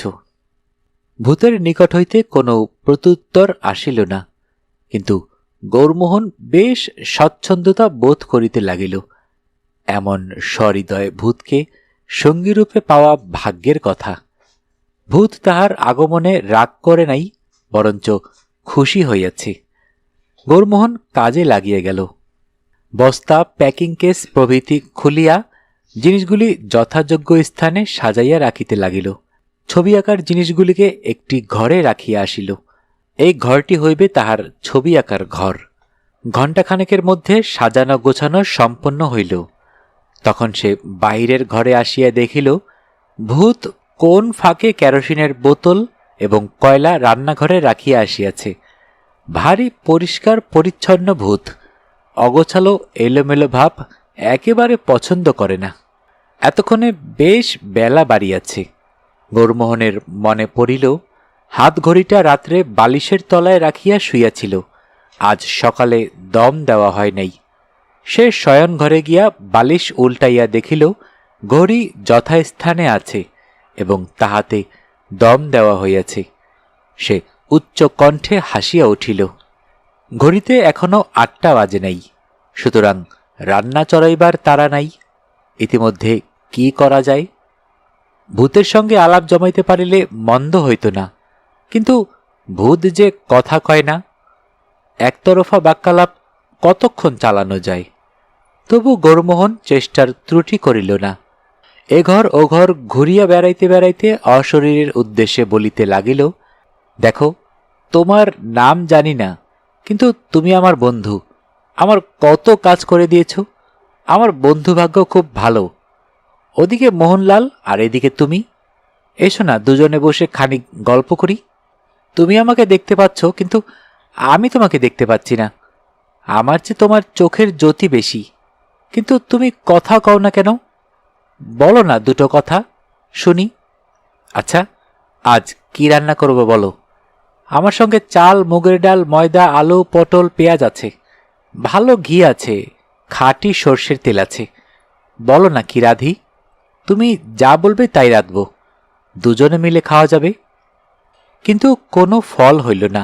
গৌরমোহন অনুভব করিল ভূত কাছেই আছে, তাহার কথা শুনিতেছে, তাহাকে দেখিতেছে, কিন্তু কথা কহিতেছে না। হয়তো ভূতেরা কথা বলিতে পারে না। গৌরমোহন আর কিছুক্ষণ ভূতকে কথা কহাইবার চেষ্টা করিয়া শেষে হতাশ হইয়া হাল ছাড়িয়া দিল। গৌরমোহন আর কিছুক্ষণ ভূতকে কথা কহাইবার চেষ্টা করিয়া শেষে হতাশ হইয়া হাল ছাড়িয়া দিল। 9টা বাজিলে গৌরমোহন দাড়ি কামাইতে বসিল। দাড়ি কামাইবার জরুরি প্রয়োজন ছিল না, এখানে কেই বা তার দাড়ি লক্ষ্য করিতেছে, কিন্তু সময় কাটাইবার জন্য একটা কিছু করা চাইত। ছবি আঁকার জোগাড় যন্ত্র করিতে পারিত, কিন্তু সকাল হইতে তাহার মন চঞ্চল হইয়া আছে, ছবি আঁকায় মন বসিবে না। দাড়ি কামাইবার খোর যন্ত্রগুলি ঘাটে গিয়া পরিষ্কার করিয়া আসিতে 9:30 বাজিল। এবার রান্না চড়ানো যাইতে পারে। বেশি কিছু নয়, ভাত, আলু ভাতে আর আলু পটলের ডালনা, সঙ্গে ঘি আছে, ইহাতেই এবেলা চলিয়া যাইবে। ওবেলা না হয় ভালো করিয়া রাধা যাইবে। গৌরমোহন রন্ধন ব্যাপারেরও একজন শিল্পী।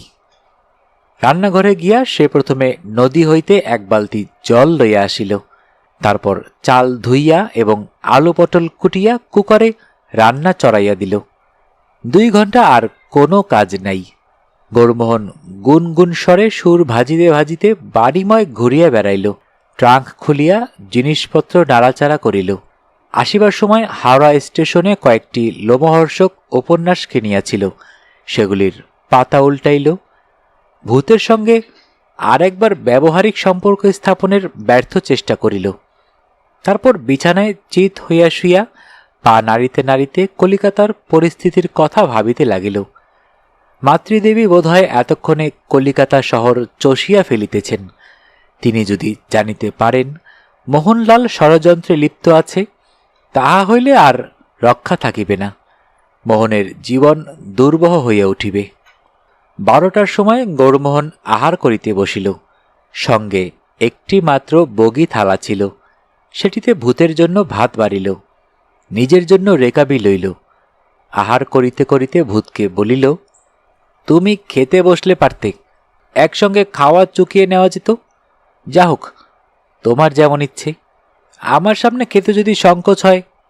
একাকী আহার সম্পন্ন করিয়া গৌরমোহন শয়ন ঘরে ফিরিয়া গেল। একটি লোমহর্ষক উপন্যাস লইয়া শয়ন করিল।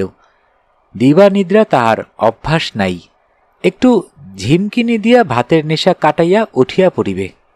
লোমহর্ষক উপন্যাস পড়িতে পড়িতে তাহার চোখ জড়াইয়া আসিল। তন্দ্রার মধ্যে সে শুনিতে পাইল খিড়কি দরজা খোলার ক্যাচ শব্দ হইল। বোধহয় ভূত দরজা খুলিয়া নদীর ঘাটে গেল। আলু ভাতে আলু পটলের ডালনা ভূতের কেমন লাগিল কে জানে। গৌরমোহন ঘুমাইয়া পড়িল। তাহার দেহ মনে বোধহয় অলক্ষিতে কিছু ক্লান্তি জমা হইয়াছিল। একেবারে ঘুম ভাঙিল বেলা 3টায়। সে তাড়াতাড়ি উঠিয়া পড়িল। মুখে চোখে জল দিবার জন্য রান্নাঘরে গেল। দেখিল দুপুরবেলার উচ্ছিষ্ট বাসনকোসন ভূত মাজিয়া ধুইয়া ঘরের কোণে উপর করিয়া রাখিয়া গিয়াছে। মনে মনে ভূতকে ধন্যবাদ জানাইয়া সে জল পান করিল। তারপর ছবি আঁকার ঘরে গিয়া ছবি আঁকিবার জন্য প্রস্তুত হইল। ঘরের একটা জানালা পিছন দিকে, এই জানালা দিয়া নদী ও ঘাটের দৃশ্য দেখা যায়। বাহিরে অপরাহ্নের সঞ্চিত সূর্যতাপ নিথর বাতাসে সূক্ষ্ম বাষ্পের মতো স্পন্দিত হইতেছে। গৌরমোহন জানালার কাছে ইজেল খাড়া করিল, একটা প্যাকিং কেস টানিয়া আনিয়া তাহার উপর বসিল। কি আঁকিবে তাহা সে ঠিক করিয়া ফেলিয়াছে। শুষ্ক প্রাণহীন শূন্যতার মাঝখানে একটি ছোট বাড়ি। বাড়িটি জীবন্ত, তাহার ছোট ছোট দরজা জানালা যেন তাহার মুখ চোখ। বিপুল শূন্যতার মাঝখানে বসিয়া বাড়িটি হাসিতেছে। ছবির নাম শূন্য, শুধু শূন্য নয়। মনে ছবির প্ল্যান ঠিক করিয়া লইয়া সে আঁকিতে আরম্ভ করিল। তেল রং ছবি আঁকিতে গৌরমোহনের অসুবিধা হয়। সে প্যালেটে রং মিশাইল। প্রথমটা ধীরে ধীরে আঁকিল, তারপর মন বসিয়া গেল। কতক্ষণ আপন মনে ছবি আঁকিতেছে তাহার জ্ঞান ছিল না। ঘাড়ের কাছে আতপ্ত নিঃশ্বাসের স্পর্শে সে চমকিয়া উঠিল। ভূত বোধ করি ছবি আঁকা দেখিতে দেখিতে তন্ময় হইয়া শিল্পীর ঘাড়ের কাছে আসিয়া পড়িয়াছিল। গৌরমোহন সচকিতে ঘাড় ফিরাইয়া বলিয়া উঠিল, হ্যাঁ? মনে হইল যে পিছনে দাঁড়াইয়াছিল সে চট করিয়া পিছু হটিল।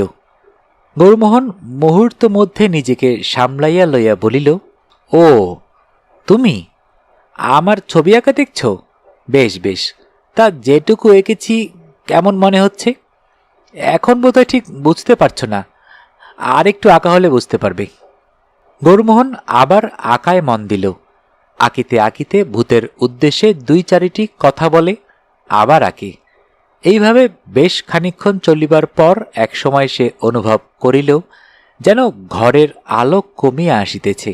শুধু তাই নয়, বাতাসের অভাবে দম বন্ধ হইয়া আসিতেছে। সে তুলি ফেলিয়া জানালার বাহিরে তাকাইল। সূর্যের আলো কেমন যেন ঝাপসা হইয়া গিয়াছে।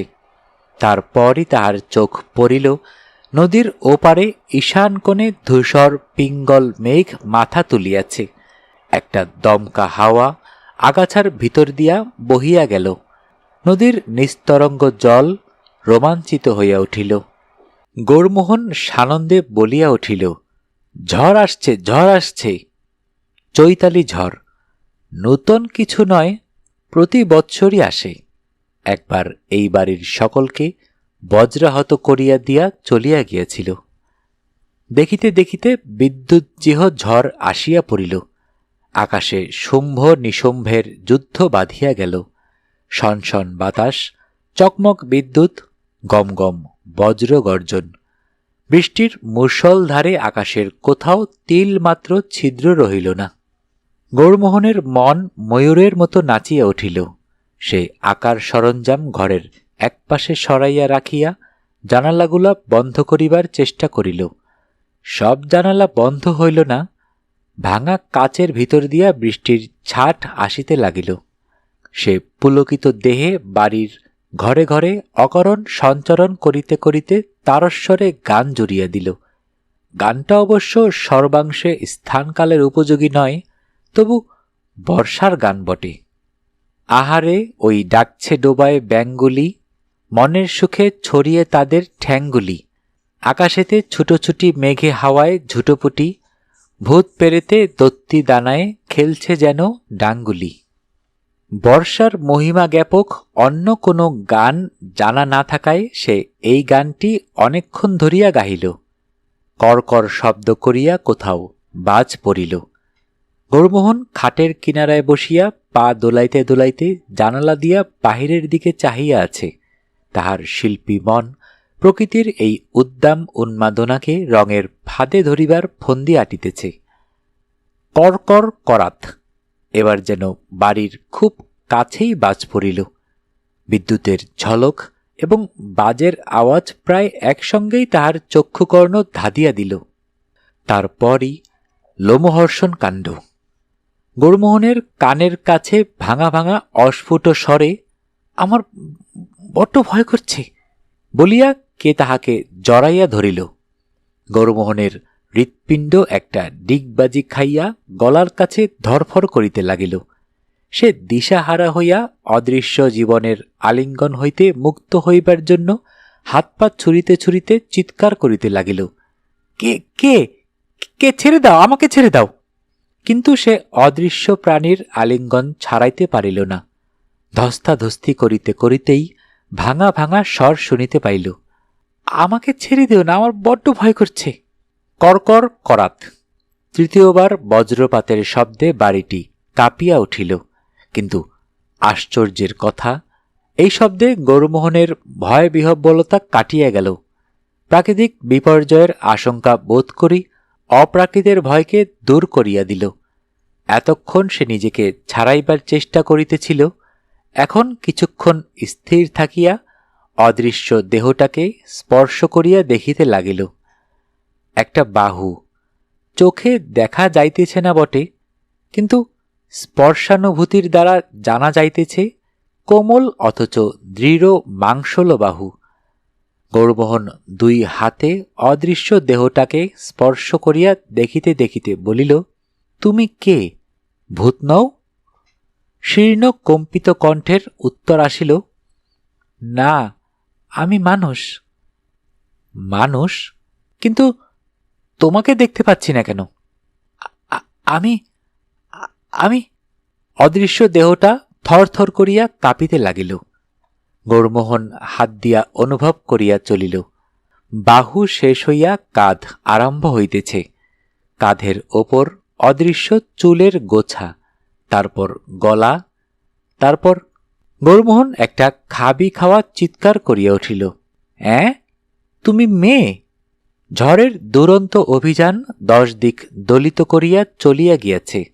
পিছনে পড়িয়া আছে ভিজা মাটি এবং বাতাসের অবসন্ন নিঃশ্বাস।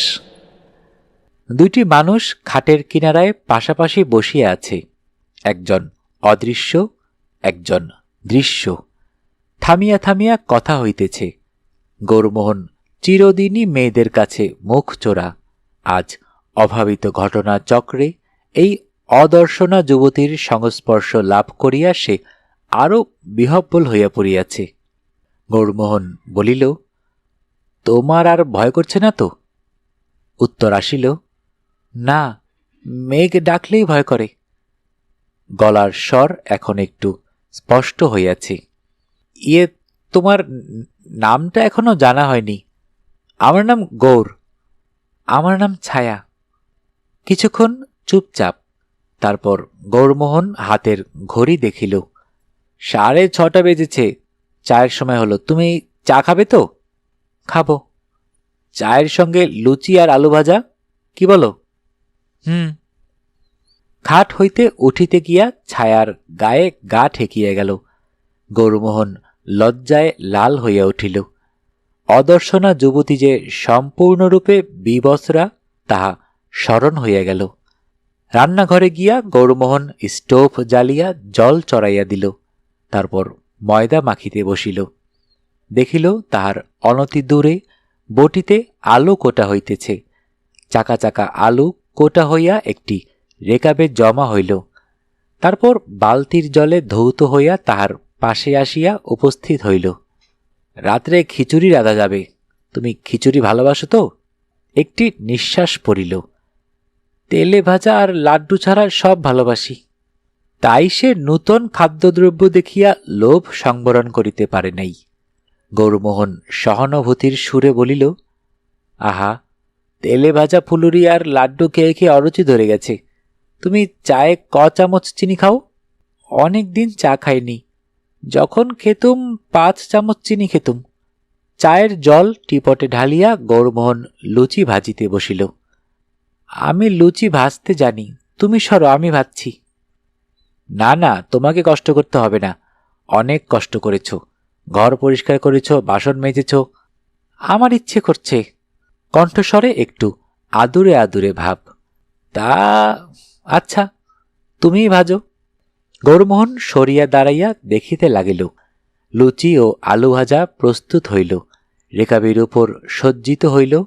স্টোভ নিভিয়া গেল। দুজনে খাইতে বসিল। গৌরমোহন চা ঢালিল, নিজের পেয়ালায় 2 চামচ চিনি দিল, ছায়ার পেয়ালায় 5 চামচ। খাওয়া চলিতেছে। ছায়ার রেকাবি হইতে লুচির টুকরো শূন্যে উঠিয়া অদৃশ্য হইয়া যাইতেছে। চায়ের পেয়ালা ক্রমে ক্রমে খালি হইয়া গেল। গৌরমোহন দেখিতেছে তাহার বিস্ময়ে কিছুতেই শেষ হইতেছে না। তুমি হঠাৎ কথা কইলে যে? আগে তো কথা কওনি। কথা কইতে ভুলে গিয়েছিলাম। বলতে চেষ্টা করছিলাম, কিন্তু মুখ দিয়ে কথা বেরোচ্ছিল না। তারপর বাজ পড়ার শব্দ হলো, ভয়ে মুখ দিয়ে কথা বেরিয়ে গেল। গৌরমোহন চায়ের চুমুক দিয়া একটু সংকুচিত হাসিল। শুধু কথাই বলনি, আমাকে জড়িয়ে ধরেছিলে। বড্ড ভয় করছিল যে। সকল অকপট উক্তি। লজ্জা নাই। লজ্জা বোধ করি স্ত্রীলোকের দেহচেতনার অভিব্যক্তি। যার দেহ দেখা যায় না, সে কিসের লজ্জা করিবে? আচ্ছা, কাল যখন আমি এলাম তুমি আমাকে দেখেছিলে? হ্যাঁ, আমি তো পাকুর গাছতলায় দাঁড়িয়েছিলাম। আমি যখন বাড়িতে এসে উঠলাম তখন তোমার কি মনে হয়েছিল? প্রথমটা ভয় ভয় করছিল, তারপর তোমাকে খুব ভালো লাগলো। গৌরমোহনের বুকের ভিতরটা দুরু দুরু করিয়া উঠিল, কিন্তু তাহা ভয়ের দুরু দুরু নয়, সে রাত্রে পেট ভরিয়া খিচুড়ি খাইবার পর গৌরমোহন নিজের খাটের পাশে আসিয়া বসিল। ছায়া তাহার গা ঘেঁষিয়া বসিল। এই কয়েক ঘণ্টায় গৌরমোহনের লজ্জা সংকোচ অনেকটা কাটিয়াছে। তবু ছায়ার গায়ে গা ঠেকিতে তাহার শরীর একটু রোমাঞ্চিত হইল। আচ্ছা, তুমি মানে খালি গায়ে থাকতে কোনো ইয়ে হয় না? অভ্যেস হয়ে গেছে। প্রথম প্রথম দু একবার কাপড় চুরি করে পরেছিলুম, কিন্তু কাপড় পরলে শুধু কাপড়টাই দেখা যায়, আমাকে দেখা যায় না। লোকে ভয় পায়, তাই আর পরি না। ভালো কথা। তুমি রাত্রিরে শোও কোথায়? মেঝে শুই। শীতকালে শীত করে না? না, আমার অভ্যেস হয়ে গেছে। তা হোক, আজ তোমাকে খাটে শুতে হবে। আমি তোষক পেতে মেঝেই শোব। না, আমি খাটে শোব না। তুমি মেয়ে হয়ে মেঝেই শোবে আর আমি খাটে শোব? এ হতেই পারে না। আমি খাটে শোব না। ছায়ার কণ্ঠস্বর দৃঢ়। শোবে না? তাহলে মেঝেতেই তোমার তোষক পেতে দিই। কোন ঘরে শোবে বলো? এই ঘরেই শোব। তুমি ওঠো, আমি তোষক পেতে দিচ্ছি। গৌরমোহন কুণ্ঠিত হইয়া উঠিয়া দাঁড়াইল। এই ঘরে? কিন্তু মানে? খাটে দুখানা তোষক ও দুটা বালিশ ছিল। ছায়া একখানা তোষক টানিয়া খাটের পাশেই পাতিয়া ফেলিল। গৌরমোহন বলিল, বালিশ নাও। একটু হাসির শব্দ শোনা গেল। বালিশ লাগবে না, তোষকে হয়তো অস্বস্তি হবে। এবার ঘুমিয়ে পড়ো, তোমার বোধহয় ঘুম পাচ্ছে। আলো কমিয়ে দিই? দাও। ঘরের কোণে দেয়ালের পাশে লণ্ঠনটা জ্বলিতেছিল, এখন কমিয়া গিয়া দেয়ালের একটুখানি স্থান প্রভান্বিত করিল মাত্র। গৌরমোহন উদ্বেলিত হৃদয়ে অপরিসীম বিস্ময়ানন্দ লইয়া শুইয়া রহিল। এ কি অনির্বচনীয় অভিজ্ঞতা! বিশ্ব সংসারে আর কেহ কি ইহা অনুভব করিয়াছে? ছায়া। মুহূর্ত মধ্যে ছায়া তাহার গায়ে হাত দিয়া দাঁড়াইল। কি? গৌরমোহন বলিল, তুমি কে, কি করে অদৃশ্য হয়ে গেলে? কিছুই তো জানা হয়নি, বলবে আমায়? ছায়া খাটের পাশে বসিল। গৌরমোহনের একটা হাত নিজের দু হাতের মধ্যে চাপিয়া ধরিল। আমার বয়স তখন 9 কি 10 বছর। গৌরমোহন মনে মনে হিসাব করিল, ছায়ার বয়স এখন 19 কি 20। বাবা, মা, আমি আর আমার ছোট ভাই ভাদু এখানে বেড়াতে এসেছিলাম। আমার বাবার নাম ছিল নিধিরাজ মল্লিক। এ বাড়ির মালিক ছিলেন মদনলাল শেঠ। তাকে আমরা মদন কাকা বলে ডাকতুম। একদিন বিকেলবেলা ঝড় উঠল। আজ যেমন ঝড় উঠেছিল তেমনি। আমরা দৌড় জানালা বন্ধ করে বাড়ির মধ্যে বসে রইলুম। বাড়ির ওপর বারবার বাজ পড়তে লাগলো। আমি এই খাটের ওপর বসেছিলাম। তারপর কি হলো জানি না, আমি ভয়ে অজ্ঞান হয়ে পড়লুম। যখন জ্ঞান হলো, দেখলুম এই ঘরের এক কোণে পড়িয়াছি। নিজের হাত পা দেখতে পাচ্ছি না। বাড়িতে কেউ নেই। সামনের দরজায় তালা লাগানো। এখন মনে হয় 3-4 দিন অজ্ঞান হয়ে পড়েছিলুম। গলার আওয়াজ একেবারে বুঝে গিয়েছিল। আমি খিড়কি দৌড় দিয়ে বেরিয়ে বাগানে গেলুম। বাগানেও কেউ নেই। তখন স্টেশনের কাছে বাজারে গেলুম। সেখানে 2-3 জন লোক মুদির দোকানে বসে গল্প করছিল। তাদের কথা শুনে বুঝতে পারলুম আমার মা, বাবা, ভাই কেউ বেঁচে নেই। কাঁদতে কাঁদতে আবার এই বাড়িতে ফিরে এলুম। সেই থেকে একলা এই বাড়িতে আছি। প্রথম প্রথম খিদে পেলে মুদির দোকানে গিয়ে খাবার চুরি করে খেতুম। তারপর ওরা এসে আমাকে খাবার দিয়ে যেত। এমনি করে কত বছর কেটে গেল। তারপর তুমি এলে। গৌরমোহন শুইয়া শুইয়া ভাবিতে লাগিল, কি বিচিত্র এই জগৎ! বাজ পড়িয়া মানুষ অদৃশ্য হইয়া যায়। ইহা কি সম্ভব? গৌরমোহন বিজ্ঞান জানে না, হয়তো বিজ্ঞানী ইহার ব্যাখ্যা জানেন। যদি না জানেন তাহাতেই বা ক্ষতি কি? বিজ্ঞানীরা কি সকল বিশ্বরহস্যের ব্যাখ্যা করিয়াছেন?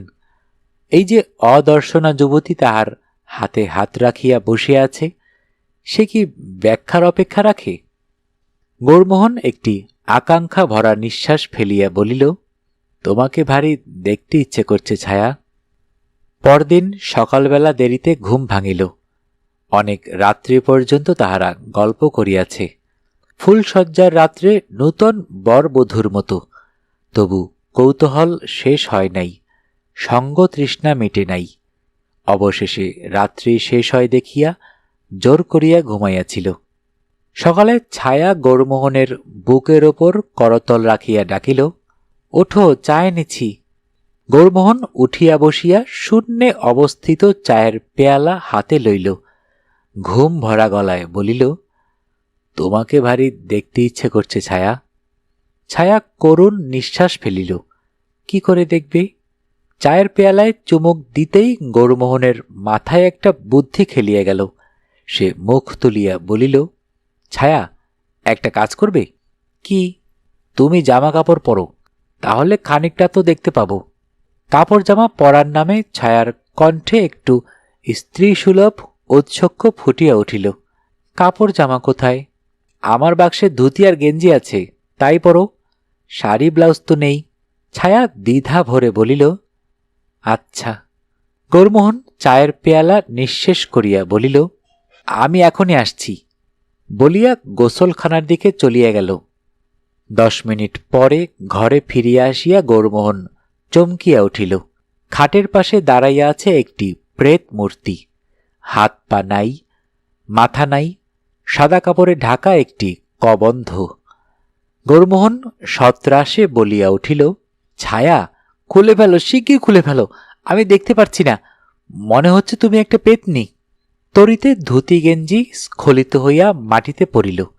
তারপর সারা দিন দুজনে অশান্ত মনে বাড়িময় ঘুরিয়া বেড়ায়, কখনো নদীর ঘাটে গিয়া দাঁড়ায়। গৌরমোহন বলে, ছায়া, কি করে তোমাকে দেখতে পাবো, ভারী যে দেখতে ইচ্ছে করছে। ছায়া কাঁদো কাঁদো সুরে বলে, আমি কি করব? তোমাকে না দেখতে পেলে জীবনে বৃথা। আমারও, মানে, বুঝেছি, আমি তোমাকে দেখতে না পেলে তোমার জীবন বৃথা। হ্যাঁ, তাহলে এখন কি করা যায়? আমি যেন অন্ধ হয়ে গেছি, সব দেখতে পাচ্ছি, কেবল তোমাকে দেখতে পাচ্ছি না। বিজ্ঞানে আজকাল কত কি হচ্ছে, একটা অদৃশ্য মানুষকে জলজন্ত করে দিতে পারে না, ছাই বিজ্ঞান।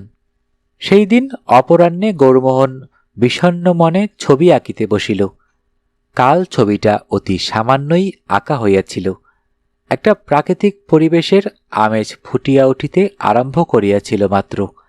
গৌরমোহন ভাবিতে লাগিল, এই পরিবেশের মধ্যে ছায়ার একটি কল্পমূর্তি আঁকা যায় নাকি? কাপড় পরা অবস্থায় ছায়ার দেহের যে ইঙ্গিত সে পাইয়াছে, তাহাকেই সূত্র ধরিয়া গোটা মানুষকে আঁকা যাইতে পারে। অবশ্য মুখ চোখের গড়ন কাল্পনিক হইবে। ছায়া, তোমার গায়ের রং কি রকম ছিল? ছায়া তাহার কাঁধে হাত রাখিয়া বলিল, ফর্সা। মা বলতেন দুধে আলতা। আর চোখ মুখ? তা কি করে বোঝাবো? আচ্ছা দেখি, তুমি আমার সামনে দাঁড়াও। গৌরমোহন আঙ্গুলের স্পর্শে ছায়ার মুখ চোখ অনুভব করিয়া দেখিতে লাগিল। চোখ দুটি বেশ টানা টানা মনে হইতেছে, নাকটি সরু, ঠোঁট দুটি ভারী নরম, প্রসারে একটু বড়। গৌরমোহন বলিল, তুমি আমার মডেল, দাঁড়িয়ে থাকো, তোমাকে ছুঁয়ে ছুঁয়ে আঁকব। প্যালেটের ওপর রং মিশাইয়া তুলিতে তুলিতে সে ক্যাম্বিসের দিকে ফিরিতেছে, এমন সময় একটা চোখ ধাঁধানো আইডিয়া ক্ষণেকের জন্য তাহাকে বিমূঢ় করিয়া তুলিল। তারপর সে চিৎকার করিয়া উঠিল, ছায়া, ছায়া, এই যে আমি, কাছে এসো, কই তোমার মাথাটা দেখি। হ্যাঁ, এইবার চুপটি করে থাকো, এই বুদ্ধিটা এতক্ষণ মাথায় আসেনি। তোমার গায়ে তোমার ছবি আঁকবো, যেমন কাচের ওপর ছবি আঁকে, বুঝেছ? বা হাতে ছায়ার মাথা ধরিয়া গৌরমোহন ডান হাতের রং মাখা তুলি দিয়া তাহার গালে স্পর্শ করিল। গালের ওপর পাকা ডালিমের রং লাগিয়া রহিল। গৌরমোহনের ইচ্ছা হইল উঠিয়া নৃত্য করে, কিন্তু ইচ্ছা দমন করিয়া সে অতি যত্নে ছায়ার মুখে রং লাগাইতে আরম্ভ করিল। ধীরে ধীরে মুখখানি ফুটিয়া উঠিতে লাগিল। ঠোঁটে একটু গোলাপি রং দিল, ভুরুতে কালো রং, কিন্তু চোখের মণিতে তো রং লাগানো যায় না। চোখ দুটি শূন্য রহিল। তবু মুখখানি চমৎকার, পানপাতার আকৃতি, একটু কৃশ। গৌরমোহন বলিল, ছায়া, কি সুন্দর তুমি, দাঁড়াও, চোখের ব্যবস্থা করছি। সে ছুটিয়া গিয়া পাশের ঘর হইতে নিজের ধোয়া কাচের চশমা আনিয়া ছায়ার চোখে পরাইয়া দিল। ছায়ার মুখ প্রাণবন্ত হইয়া উঠিল। রূপকথার রাজকন্যার মতো মুখ, ঘুমন্ত রাজকন্যার চোখে নিদালির অন্ধকার। ছায়া একটু ভঙ্গুর হাসিল।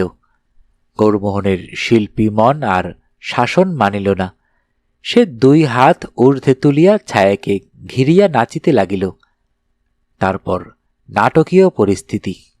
গৌরমোহনের মাতৃদেবী শশীমুখী সহসা ঘরের দ্বার দেশে আবির্ভূতা হইলেন এবং গৌরমোহনকে একটি দেহহীন মুণ্ডের চারিপাশে নৃত্য করিতে দেখিয়া একটি অনৈসর্গিক আর্তনাদ ছাড়িয়া অজ্ঞান হইয়া পড়িলেন। তার পশ্চাতে গৌরমোহনের বন্ধু মোহনলাল রোমাঞ্চিত কলেবরে ফ্যাল করিয়া চাহিয়া রহিল। শশীমুখীর আবির্ভাব অনৈসর্গিক নয়।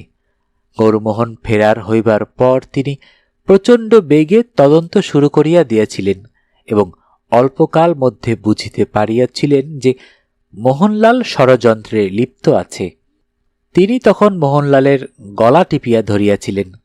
মোহনলাল বেশিক্ষণ এই কষ্ট নিষ্পেষণ সহ্য করিতে পারে নাই, সত্য কথা বলিয়া ফেলিয়াছিল। তখন শশীমুখী মোহনলালকে সঙ্গে লইয়া গৌরমোহনকে ধরিতে আসিয়াছিলেন। তারপরই নাটকীয় পরিস্থিতি। গৌরমোহন বন্ধুকে ভৎসনা করিল না, বরং বলিল, ভালোই হয়েছে।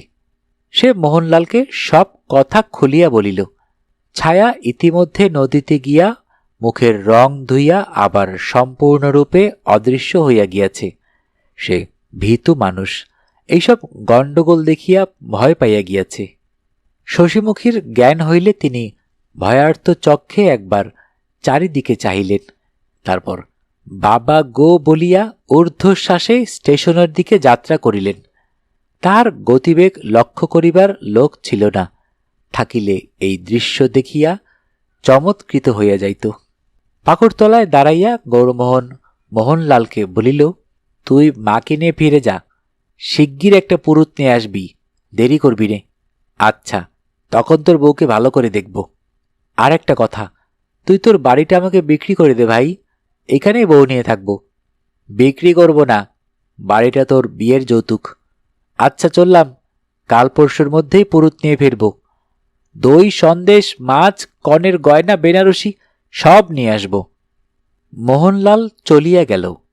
গৌরমোহন দাঁড়াইয়া হাত নাড়িতে লাগিল। একটি বাহু আসিয়া তাহার বাহুর সহিত জড়াইয়া গেল। গৌরমোহন সেই দিকে ফিরিয়া বলিল, চলো আরেকবার, ভালো করে এখনো তোমায় দেখা হয়নি।